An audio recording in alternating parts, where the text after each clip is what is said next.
Yeah.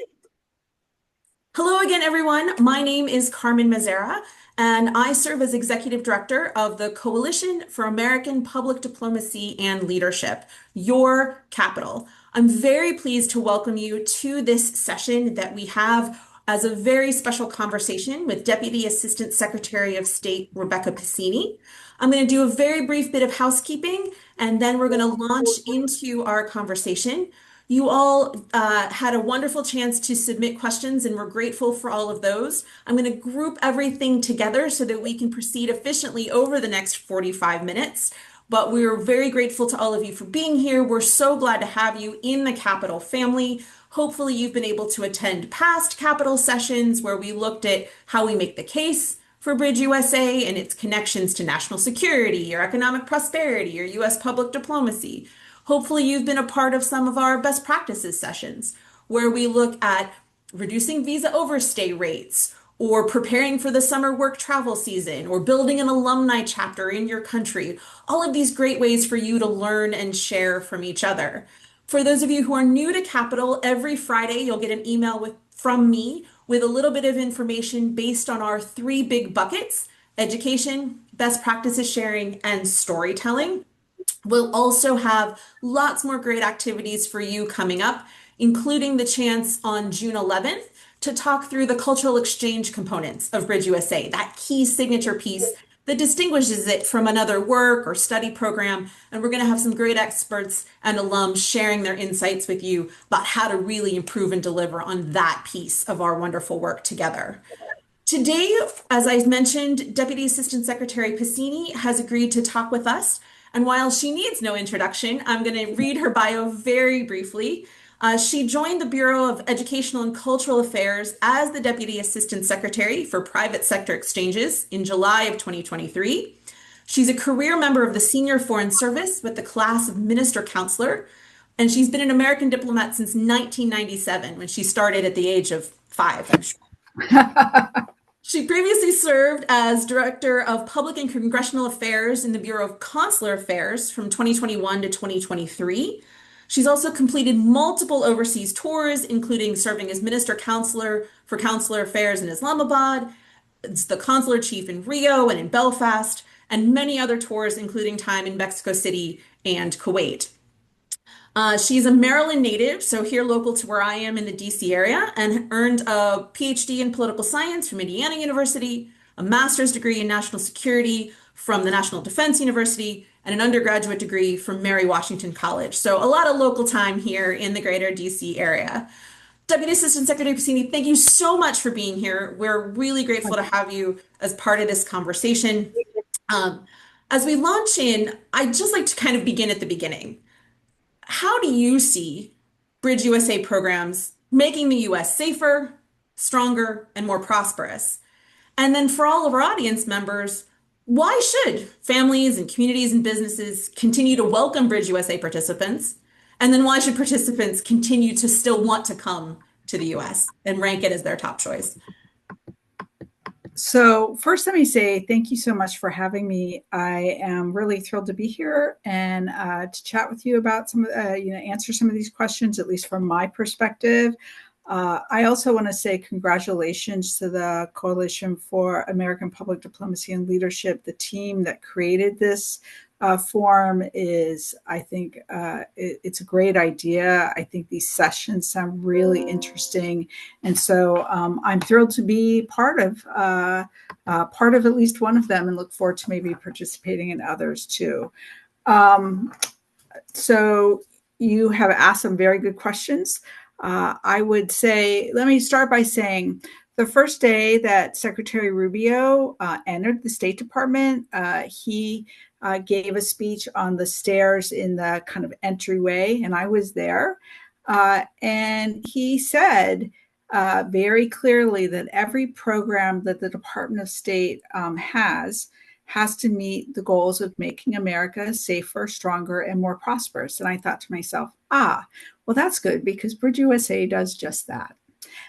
So I was feeling pretty positive. I think Bridge USA participants contribute directly to the economic resiliency of the United States, to workforce strength, to the vitality of local communities across the United States. I think their presence, of course, supports our public diplomacy goals in the Department of State as they learn about the United States, its values, and then they take those experiences home to essentially expand American influence abroad. For us, that has long-term foreign policy, long-term strategic benefits.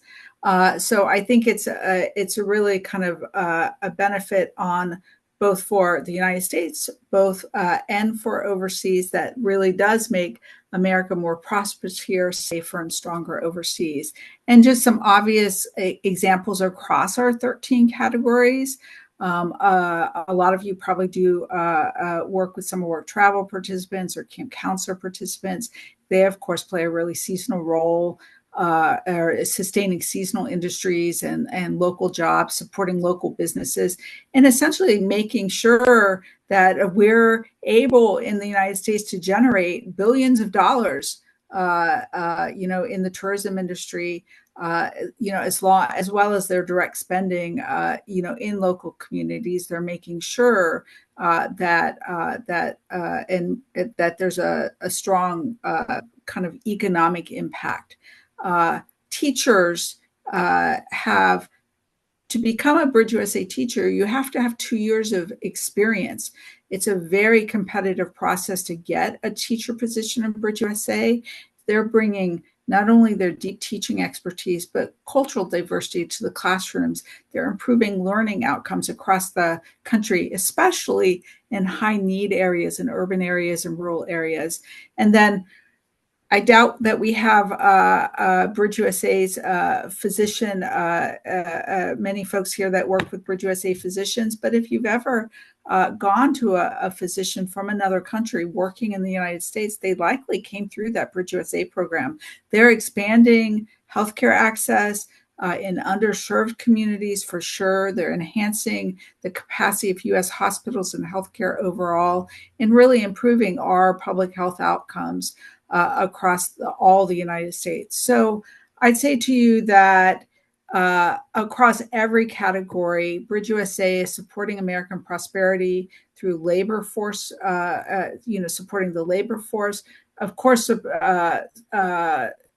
supporting consumer activity, and providing sector-specific skills, not just in tourism, healthcare, and education, but in a variety of sectors that make a real difference in the United States. So collectively, when I talk about BridgeUSA participants, what I say to you is that that what they're doing, the contributions they make are measurable, they're sustainable, and they're aligned with American economic competitiveness and diplomacy goals, making America safer, stronger, more prosperous. So it's an easy argument for me to make, that this is a really essential program that makes America stronger.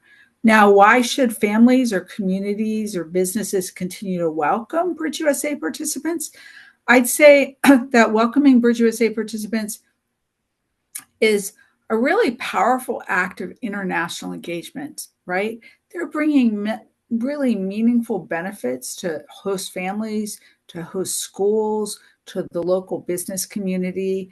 While perhaps the local business community is benefiting from their labor input, the participants are also sharing their culture, they're sharing their language, they're sharing their traditions within families, within schools, within the broader community, and they're creating lasting bonds that help expand cultural understanding, their understanding and the understanding of folks in your communities. I think host families and schools really benefit from a greater global awareness when students when BridgeUSA students are in those schools or in those families.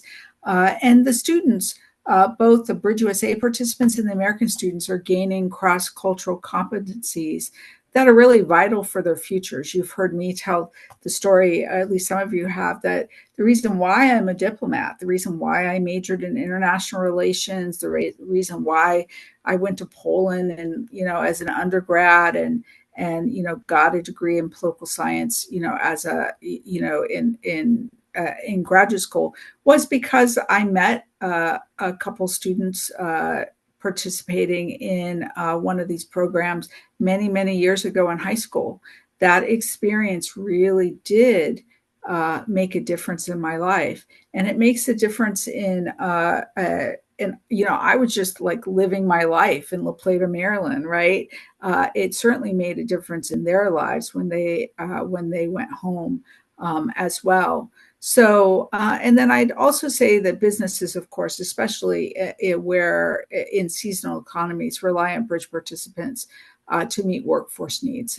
That's obvious but they're ensuring operational continuity and they're sustaining local economic health. I think that's a huge deal and something that we should feel free to say loudly. Um, Participants, of course, are not just visitors, right?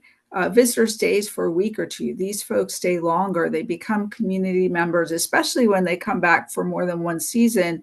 They become cultural ambassadors. And in many cases, they become lifelong friends, right? Their presence enhances the civic life of these communities. It promotes diversity of understanding in these communities, and it really does support the local economy in real, lasting ways. So that's my answer to that one, and I think it's a pretty strong one. That suggests that families and communities really do need to continue to welcome these folks. At the same time, why should participants still rank the United States as their top choice for short term exchanges? I think that was your last question.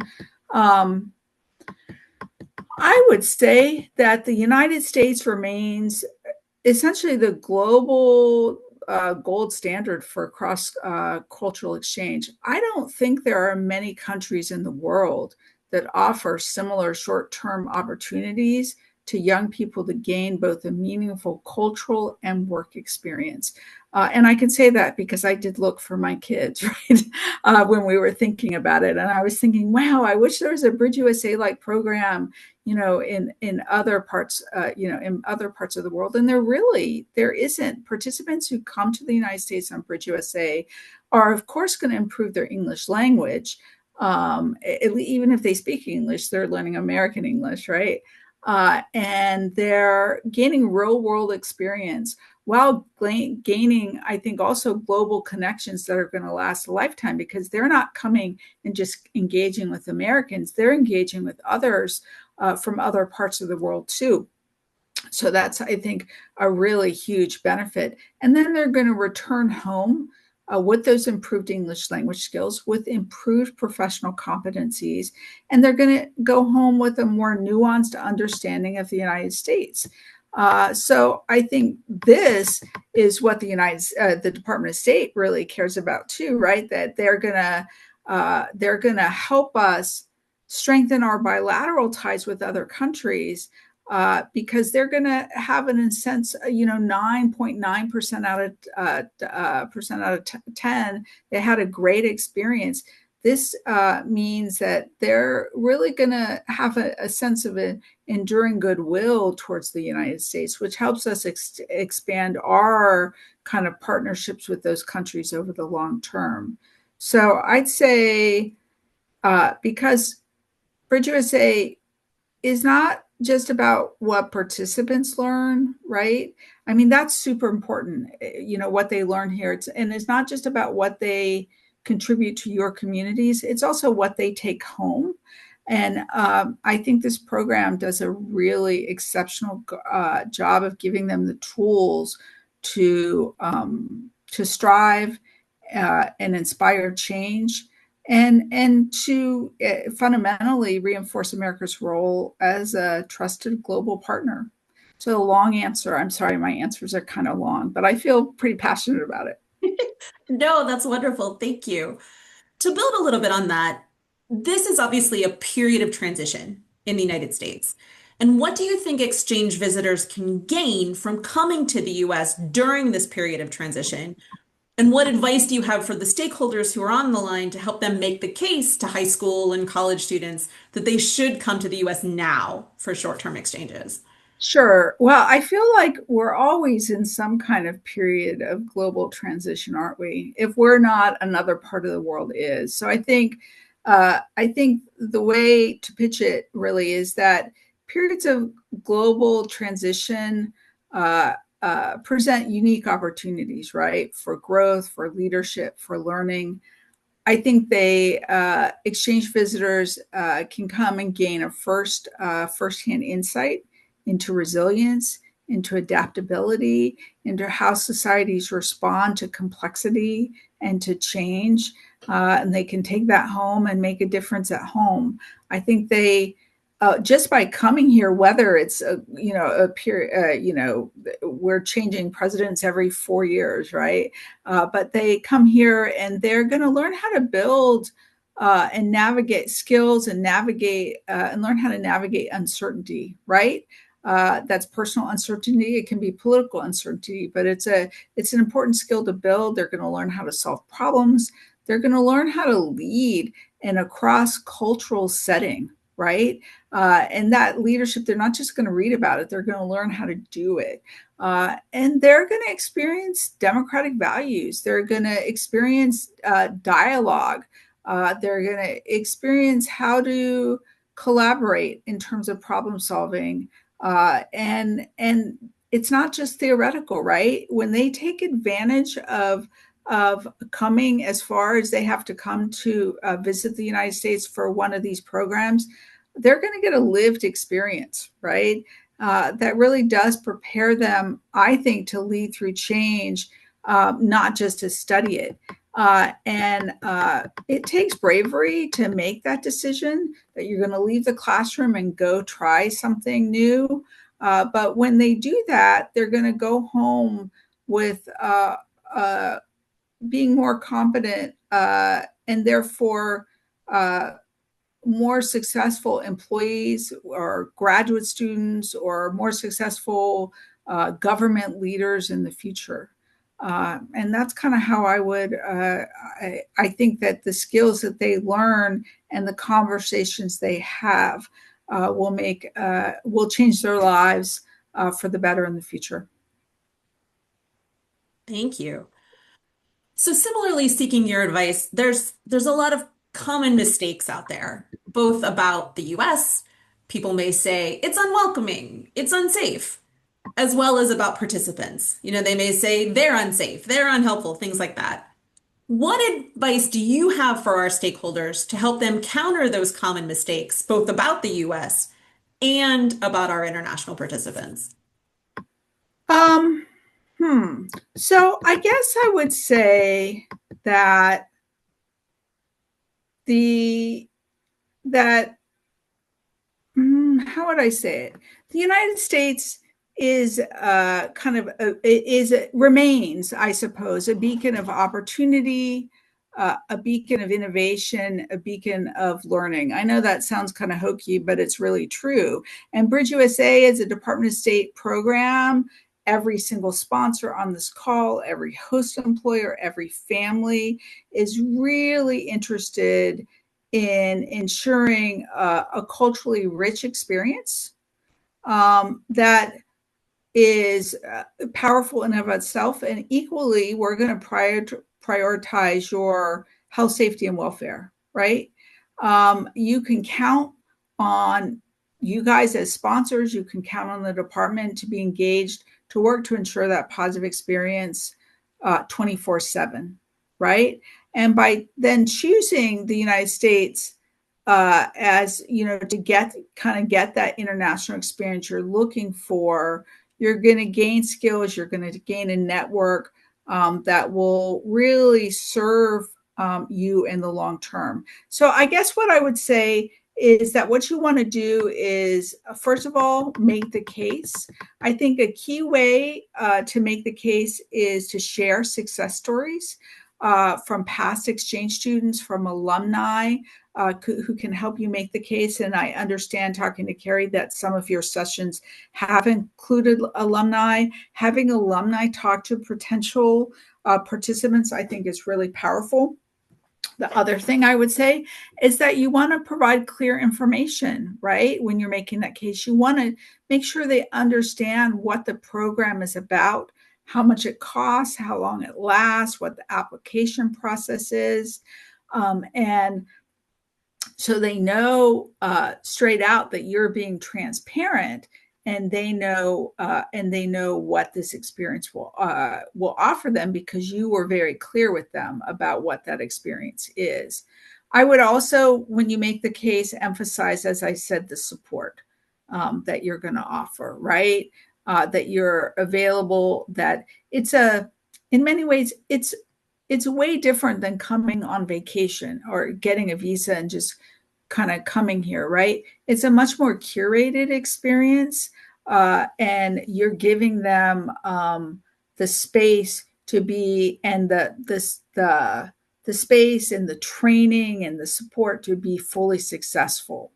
And I think that it's important to make that case to them in that way. You need to remind them too that they're going to benefit. Well, two things. First of all, they're going to have an opportunity to share their own culture. They're not just learning, they're sharing, and we expect them to do that, right? So while they're learning about the United States, they're sharing their cultural ambassadors for where they're coming from. Remind them the benefit of improving their English through these kind of immersive English speaking environment is really powerful. If they're coming for educational purposes, or going to be engaged in education anyway, whether it's high school or university, I would remind them how great the American education system is, right? How great our professors are, how cutting edge our research is, our research opportunities are, etc. I would remind them that, and any of us who have gone overseas or seen our kids come back from studying abroad, I would remind them that even though they may not, well, not remind them, I guess, tell them, they may not realize it, but there'll be a huge amount of personal growth and development, outside the job or the skills they learn from the job. They're going to become, they may think they're independent now where they are, but, going as far, stepping out of the comfort zone, going to the United States on their own, they're going to develop an independence and a self-reliance by living or studying in a new environment. That's really powerful. And the global perspective that they're going to gain is huge. And it's not just about the United States, right? It's about, everyone else they meet along the way here as well. If they're coming at a more professional or level, or kind of a little bit more senior, I would be saying as well, you're going to be able to come here and build a network of international contacts that's going to help you in the future. This experience is going to look great on your resume, and it's going to help you advance your career. And, I've seen that with summer work travel participants, just as I've seen it with interns and trainees. Employers overseas are really interested in somebody that is willing to take a step, go outside their comfort zone, as I said, and try something new. And it's very appealing. And these folks, in the community, in the world that we live in now, they stay in touch, and they stay engaged with one another, and that network will be huge. I would remind them, as I've already said, I won't go into it, the safety, the kind of the safety and support systems that we provide as sponsors or as the department.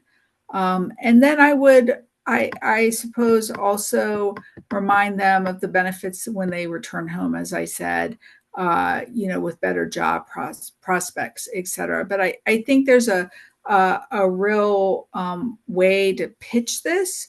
At the same time, I kind of went a little bit off track because I wanted to kind of touch on how to pitch it. But I think your actual question was on advice to how to help them avoid common mistakes. Sorry, again, going on kind of long, but I would suggest to you in terms of avoiding common mistakes, like the United States is unsafe or it's unwelcoming. I would I suggest strongly that you actually reframe their concerns, right? By sharing facts, by sharing the success stories from alumni, by sharing experiences that reflect the real America, right? One that's open, one that's welcoming. Um, the I think sometimes, well, for sure, the reason why um, they feel like it's unsafe or it's unwelcoming is because uh, they're afraid, right? And so sharing what the facts are, I think will help resolve that. The other thing I would say, and sharing the amount that you're supporting them, I think will help resolve that. The other thing I would say is to talk to them. When you talk to them, you engage with them um, about how carefully you screen, right? You screen host families, you screen work sites, you screen participants, right? And so there are built-in safety mechanisms in this program that I think it's really worth highlighting, as well as the with alumni, the using alumni primarily, I suppose, the everyday warmth of U.S. host families, and sharing those stories, I think, about how exchange visitors have thrived, built relationships, and then returned home transformed, I think is really powerful. At the same time, I would also say that you should be, while you're replacing that fear with real examples, you should also be transparent with them about where they're going, right? If they're going to a big city, they have certain concerns, right? That they need to be aware of their surroundings. They need to understand, how to navigate. If they're going to a smaller town where there's just a ton of traffic, it's a tourist town, or maybe they're used to traffic on the other side of the road, they have to kind of be aware of safety concerns in that way. So it's not totally denying that there are issues, but it's telling them, it's replacing that potential fear with what the ground truth really is. And I think the way you do that is with those stories, but also with a really structured ongoing engagement, right? Before they decide they want to join BridgeUSA program, and then once they say yes, with a really structured orientation that begins before departure to address these concerns. It gives them like a path so they know, like, when they get here, what if they miss their plane? How are they gonna, what do they do? And then once they get on the ground, what's it gonna look like? What do they need to be aware of? And then that orientation continues, of course, once they get here too. And I think that ongoing kind of communication with them alleviates those concerns, alleviates those uh, the the things that they see on TV that are maybe a little overblown or a lot overblown, and kind of gives them the basis for having a super successful head start toward a great experience. Thank you. And that's why I'm so glad to have so many of those voices in the Capital family, because we can talk about all the different parts of a participant's experience with agents Absolutely. and sponsors and host families and everybody all together. And I think it's all about communication, right? I mean, fear comes from a lack of understanding and a lack of communication. So I think that, communication is first. So, Absolutely. And actually, to related to that, exchange programs are built on trust. Parents trust that their children are going to be safe in the US. Host organizations, host families trust that the international visitors will be trustworthy and behave that way. Agents and sponsors have to trust each other as we go through this whole communication process and recruitment and all of these pieces. And everyone has to trust that these programs are going to continue to serve the needs of the US and participants. So, what advice do you have for our stakeholders who are worried about the future of these programs and what's going to happen going forward? Well, what I would say is the Bridge USA program, as I started, right? I think the Bridge USA program meets the administration's priority to make America safer, stronger, or stronger, safer, more prosperous. I think it's worth sharing that. And, great example. You all are very well aware this program is at minimal cost to the U.S. taxpayer. It's an exchange program that brings about 300,000 participants to all 50 states. About 450,000 participants are in the United States in any given year, given multiple multi-year programs. And Bridge USA is a really sustainable program that provides strategic investments. Of course, what your next conversation is around the power of culture and the cultural engagement. This is a program that provides strategic investment, of course, in public diplomacy and cultural diplomacy. It's a strategic investment in developing global partnerships over the long term. It's a really powerful program that supports our workforce in the United States and workforce readiness. And all of those combined really make it a program that supports U.S. national security. So I would say what you can do is share these successes, right? Document and share alumni impact stories, especially around leadership, around innovation, around public service, both what's happening here in the United States and how what they did here impacts what they do at home when they go home. I would say pair those stories with hard data on economic impact, on community benefits, on skills transfer. It was funny. I was in a beach town last summer, and I was sitting next to a U.S. Not a U.S. senator, a state senator who had really never heard of Bridge USA, but he was interested. He was there, and we talked about the real impact of Bridge USA on that community, and he had never heard of the program, but he knew that there were a lot of young people from other countries in that community. And I would say at the end of that hour, we had a convert, right, right, to the power of Bridge USA. And I think having those conversations is really powerful, really powerful. Across all sectors in your communities, and emphasizing the mutual gains for U.S. communities and participants alike. Again, using real world examples is really important because Bridge USA, as we all know, right, is not just a powerful cultural exchange program. It really is about securing our economic or diplomatic or strategic future in a really incredibly cost effective way. So I think we just keep telling our story.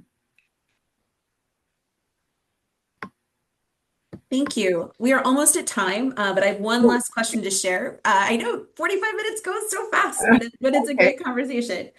And you've touched on this a little bit, but would you discuss the importance of Bridge USA alumni as a whole and how the department is promoting alumni engagement?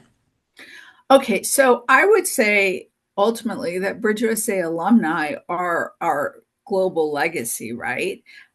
They're the enduring ambassadors of America's values, the American opportunity and the American collaboration, right? Some of you have definitely heard me say, because I do say it all the time, is the best example of the United States is the United States. So these folks go home. They go home to become, government officials. They go home to be business leaders. They go home to be educators. They go home to their local communities to be change agents because they've changed, right, from this experience.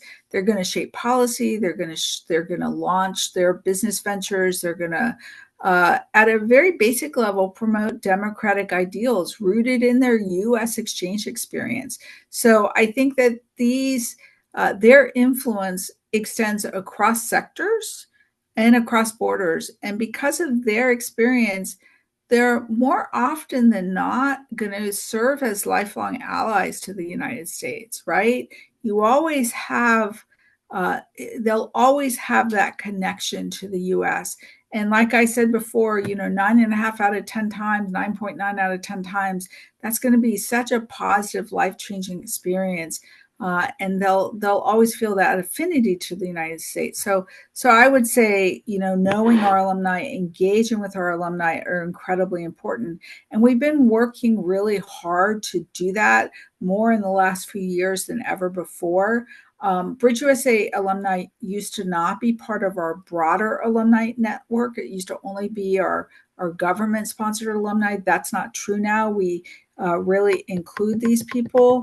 And, especially I always say when I go overseas and talk to, ambassadors and deputy chiefs of mission and stuff, this is the future. These, especially like the young ones, and especially in medium-sized, small, medium-sized countries that where they go to the United States, they have that experience, they come back to be leaders in their local communities. These are emerging voices that we want to know, right? So we have an exchange alumni platform, exchangealumni.state.gov, that offers individual participants grants, networking opportunities, et cetera. And we're working really hard to create BridgeUSA alumni associations abroad, which will deepen ties between the alumni themselves. It allows them to create networking opportunities. And then we want to connect them with the U.S. Embassy, right? To really foster that continued collaboration. Because it's really interesting. One of the Pulitzer Prize winners this last cycle we just heard, he was a BridgeUSA, two-time BridgeUSAer, right? Which is amazing.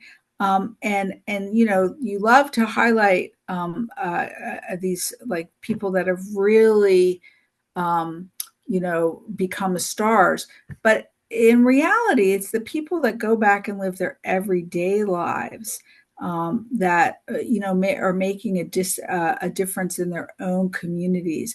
Like we want to know those people too. We want to foster a continued collaboration with those folks because they don't just reflect the success of the program. I think they represent the power of people-to-people diplomacy. And in the end, I can talk about the economic power of this program, and it's huge across the United States. But people-to-people diplomacy makes a huge difference in the world we live in.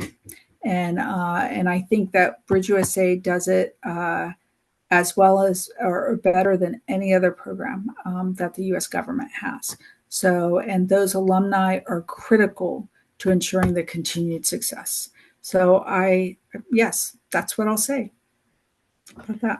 And I'm going to assume you're not biased in any way, shape, or form in this process. Absolutely not. That's right. That's right. That was completely logical statement. That's totally no bias at all.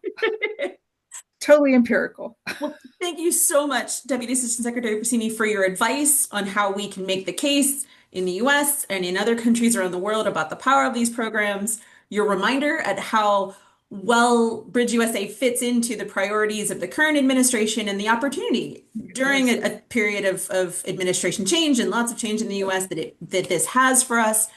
To our participants, thank you for your time and being part of this wonderful webinar that we have. I hope you'll join us at upcoming Capitol events.